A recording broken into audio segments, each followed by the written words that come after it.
If you've heard of the Nextdoor app, you might be wondering, is it safe to use?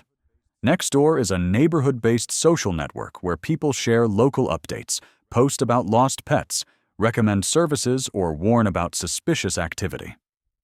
Sounds helpful. And yes, it can be great for staying connected with your community. But here's the deal. While Nextdoor is real and not a scam, there are some privacy and safety concerns. Some users say it can turn into a hotspot for fear-based posts, or even racial profiling. And because it asks for your real name and exact address, there's a chance your personal info could be misused if you're not careful.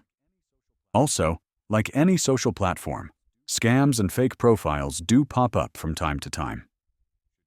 So, should you use it? If you want to stay in the loop with what's happening near you, yes, give it a try. Just be smart about what you share and who you interact with.